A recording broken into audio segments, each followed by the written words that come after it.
Company अंकेशक को हटाया जाना या रिमूवल ऑफ कंपनी ऑडिटर।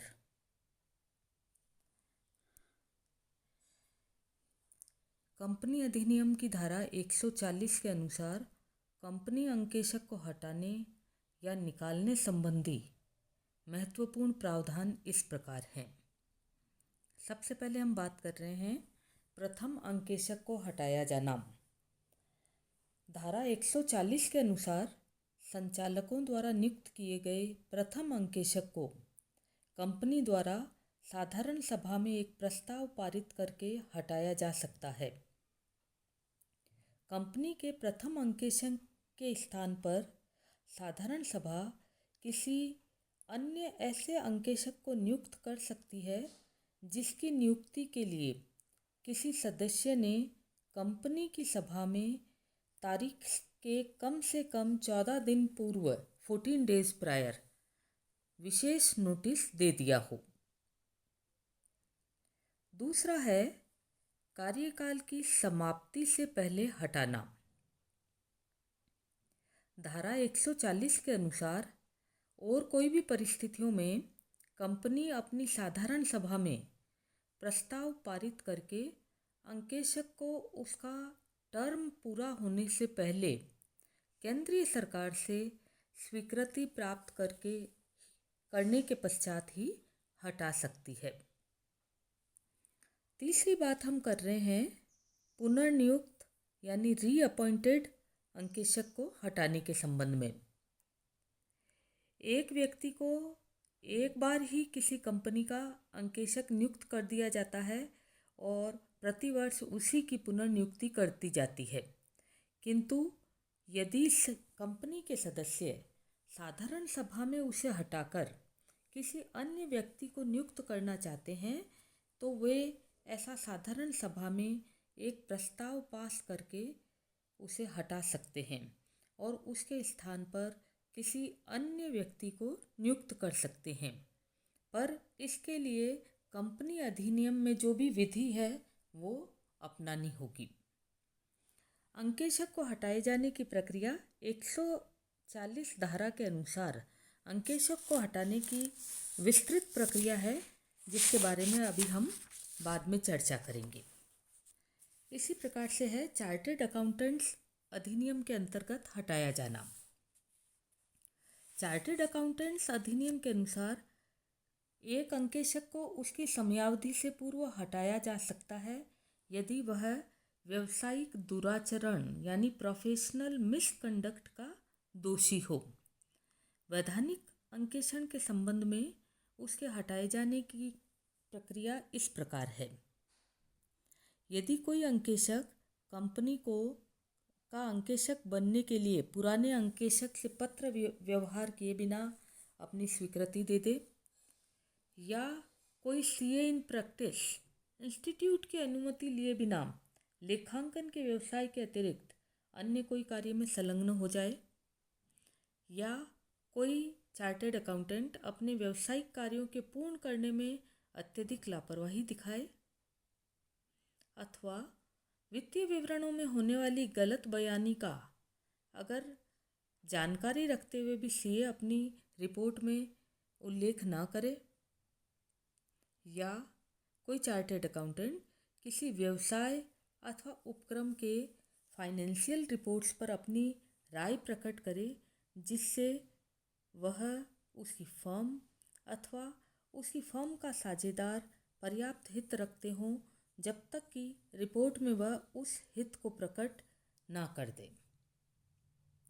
यदि कोई सीए इस अधिनियम के किसी प्रावधान अथवा उसके अंतर्गत बने रेगुलेशंस का उल्लंघन करे, यदि उसने परिषद की सदस्यता त्यागने के लिए आवेदन किया है, या उसने संस्था द्वारा निर्धारित शुल्क का भुगतान नहीं किया है, तो ऐसी कंडीशंस में चार्टर्ड अकाउंटेंट्स अधिनियम के अंतर्गत भी अंकेशक को हटाया जा सकता है। अंकेशक को हटाए जाने की प्रक्रिया के बारे में हमने बात की थी। इसकी प्रक्रिया सेक्शन 140 के अकॉर्डिंग इस प्रकार है। सबसे पहले है विशेष नोटिस। धारा 140 के अनुसार यदि कोई सदस्य वर्तमान अंकेशक के स्थान पर किसी अन्य व्यक्ति की नियुक्ति चाहता है तो उसे कंपनी को एक विशेष नोटिस देना होगा। यह विशेष नोटिस साधारण सभा के प्रारंभ होने की तिथि से कम 14 दिन पहले देना आवश्यक है। दूसरा है अवकाश ग्रहण करने वाले अंकेशक एवं सदस्यों को नोटिस। सेक्शन 140 के ही अनुसार जैसे ही अंशधारी से विशेष नोटिस प्राप्त हो, कंपनी को इसकी एक प्रतिलिपि अवकाश ग्रहण करने वाले अंकेशक को भेजनी होगी। कंपनी को अपने सदस्यों को भी विशेष नोटिस की सूचना उसी प्रकार देनी होगी जिस प्रकार साधारण सभा की दी जाती है। अगर सूचना देने में कोई कठिनाई हो तो कंपनी को साधारण सभा प्रारंभ होने के 7 दिन पहले किसी भी रिकॉग्नाइज्ड न्यूज़पेपर में विज्ञापन देना चाहिए अथवा अन्य किसी विधि से जो कंपनी के अंतर नियमों में दी हुई हो उसके द्वारा सदस्यों को सूचित करना चाहिए।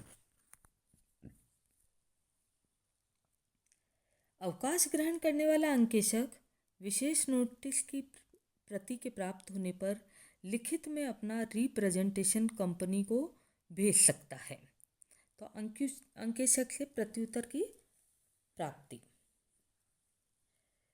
सदस्यों को प्रत्युत्तर की प्रति भेजना। अगर इस तरह का रिप्रेजेंटेशन अंकेशक से मिलता है तो देरी किए बिना कंपनी को इसकी प्रति अपने सभी सदस्यों को भेजनी होगी। साधारण सभा में प्रत्युत्तर को पढ़कर सुनाया जाना। यदि किसी कारणवश जैसे प्रत्युत्तर देरी से प्राप्त हुआ हो अथवा कंपनी प्रत्युत्तर की प्रति सदस्यों को नहीं भेज सकी हो तो कंपनी अंकेशक द्वारा प्राप्त प्रत्युत्तर को साधारण सभा में पढ़कर सुनाए जाने के लिए अंकेशक दबाव डाल सकता है। Company law board. यदि कंपनी लॉ बोर्ड इस बात से संतुष्ट है कि इस उत्तर को सभा में पढ़ने से कंपनी या किसी सदस्य के हितों को धक्का नहीं लगेगा तो अनुमति दे सकती है, और अगर उनको लगता है कि धक्का लगेगा तो इस उत्तर को सदस्यों के पास भेजने एवं सभा में पढ़ने के लिए मना किया जा सकता है। किंतु हाँ, कंपनी लॉ बोर्ड ऐसे एप्लीकेशंस पर कंपनी के व्यय का पूर्ण रूपेण या आंशिक रूप से भुगतान करने के लिए अंकेशक को आदेश दे सकता है, चाहे अंकेशक को ऐसे आवेदन के लिए पार्टी न हो। अंकेशक का अधिकार।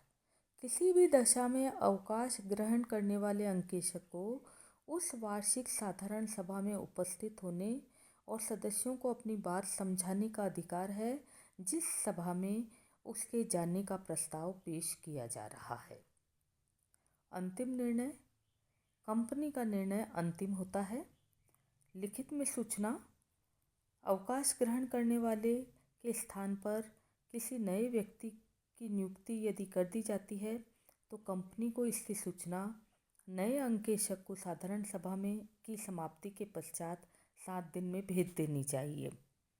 नए अंकेशक को चाहिए कि वह अपनी नियुक्ति की सूचना प्राप्त होने के 1 महीने के भीतर अपनी स्वीकृति अथवा अस्वीकृति की सूचना लिखित में कंपनी रजिस्ट्रार को दे।